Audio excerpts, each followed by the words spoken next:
Books that સ્પીકમાં તમારું સ્વાગત છે. વાર્તાનું શીર્ષક છે 5 ચમચી મીઠું. લેખિકા સુધા મૂર્તિ. અને વાર્તા માટે આભાર મહારાષ્ટ્ર રાજ્ય પાઠ્યપુસ્તક નિર્મિતિ અને અભ્યાસક્રમ સંશોધન મંડળ, પુણે.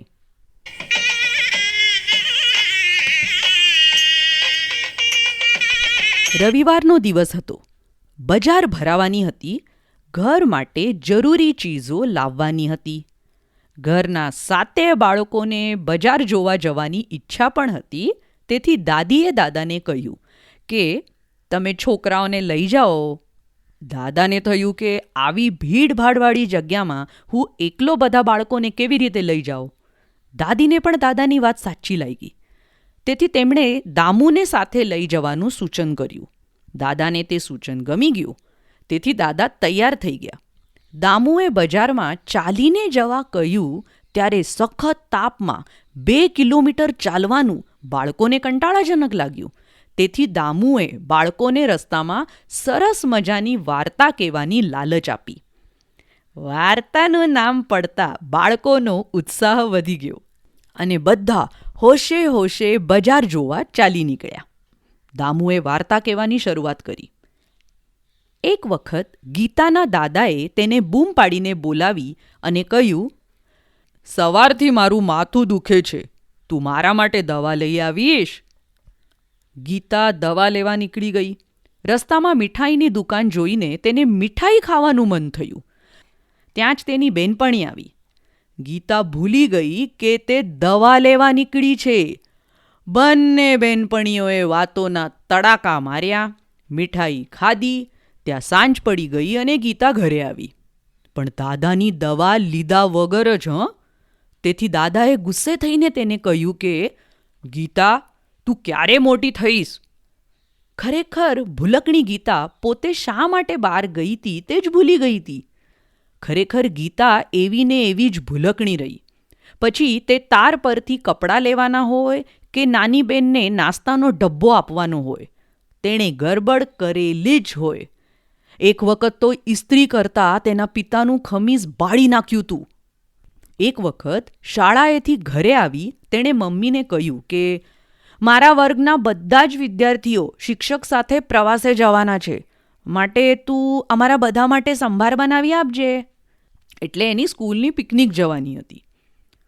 બીજા દિવસે સવારે તેની મમ્મી વહેલી ઉઠીને સંભાર બનાવવા લાગી. દાળ બાફી, તેમાં બધા શાકભાજી, કોપરું, બધા મસાલા નાખ્યા. થોડી વારમાં સંભારની સુગંધ આવવા માંડી. હજી સુધી સૂતેલી ગીતાને મમ્મીએ ઉઠાડી અને કહ્યું કે હું મંદિરે જાઉં છું. થોડી વાર પછી સંભારમાં 5 ચમચી મીઠું નાખી દેજે. જોજે ભૂલી ન જતી.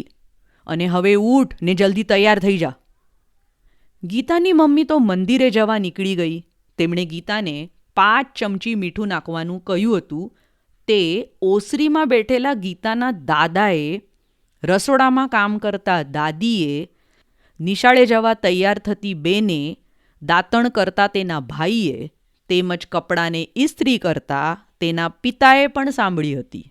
ઘરના બધા જ ગીતાના ભૂલકણા સ્વભાવથી પરિચિત હતા. બધાને તેના ભૂલકણા સ્વભાવનો પરિચય થઈ ગયો હતો, છતાં બધા જ ગીતાને ખૂબ જ ચાહતા હતા. તેથી તેઓએ એમ વિચાર્યું કે ગીતા મીઠું નાખતા ભૂલી જશે અને મીઠા વગરનો સંભાર ખાઈને તેની બેનપણીઓ તેને ખીજાવશે. એના કરતાં હું જ મીઠું નાખી દઉં. આમ ગીતાના દાદી, દાદા, બેન, ભાઈ અને પિતા, વિચાર કરો, આટલા બધાએ જ 5 ચમચી મીઠું સંભારમાં નાખી દીધું. આશ્ચર્ય તો એ વાતનું હતું કે ભૂલકણી ગીતાને સંભારમાં મીઠું નાખવાની વાત યાદ હતી. તેથી તેણે પણ 5 ચમચી મીઠું નાખ્યું. તે દરમિયાન તેની મમ્મી પાછી આવી ગઈ. તેમણે એક મોટા વાસણમાં સંભાર ભર્યો અને દીકરીને પ્રવાસે મોકલી દીધી. પ્રવાસના સ્થળે છોકરાઓએ ખૂબ આનંદ કર્યો. રમ્યા, ઘૂમ્યા, મજા કરી. કકડીને ભૂખ લાગતા બધા જમવા બેઠા. થાળી પીરસાઈ ગયા પછી બધાએ જમવાની શરૂઆત કરી. જ્યાં પહેલી ચમચી મોંમાં મૂકી કે બાપરે, ભયંકર, ખારું ખારું ઊસ જેવું, એમ દરેક બોલવા લાગ્યા. ગીતાએ પણ ચાખી જોયો. તેને પણ બહુ જ વિચિત્ર લાગ્યું. તેને પ્રશ્ન થયો કે આ ગરબડ કેવી રીતે થઈ? પ્રવાસેથી ઘરે આવી ગીતાએ બરાડીને પૂછ્યું કે શું તમારાથી કોઈએ મીઠું નાખ્યું હતું? દાદી, દાદા, બેન, ભાઈ, પપ્પા બધા જ એકસાથે બોલી ઉઠ્યા કે હા મેં નાખ્યું તું, હા મેં નાખ્યું તું. ગીતા બહુ દુઃખી થઈ ગઈ. બધાએ કહ્યું કે તું કદાચ ભૂલી જઈશ એમ સમજીને અમે નાખ્યું તું. ગીતાની આંખમાં આંસુ આવી ગયા. તેની મમ્મીએ તેના આંસુ લૂછ્યા અને સમજાવ્યું કે યાદ કરાવ્યા વગર તું કોઈ કામ કરી શકે એવો કોઈને વિશ્વાસ જ નથી. હવે તું વચન આપ કે તું દરેક કામ કાળજીથી કરીશ, તું જવાબદાર બનીશ, પછી અમે બધા તારા કામમાં વિશ્વાસ રાખશું. ગીતાએ માથું હલાવ્યું. હવે તે એક જવાબદાર વ્યક્તિ બની ગઈ. પછી એક દિવસ તેણે તેના મિત્રોને ઘરે બોલાવી જમાડ્યા. બધા તેની મમ્મીના હાથની સ્વાદિષ્ટ રસોઈ જમી ખૂબ ખુશ થયા. દામુની વાર્તા પૂરી થઈ અને બધા બજારમાં આવી પહોંચ્યા. બજારમાં મળતી બધી વસ્તુઓમાંથી કંઈક ખરીદવામાં મશગુલ બની ગયા. પછી ખૂબ જ પ્રસન્ન ચિત્તે ખુશ થતા થતા ઘરે પાછા આવ્યા. કેવી લાગી વાર્તા? એકદમ કોમેડી હતી ને?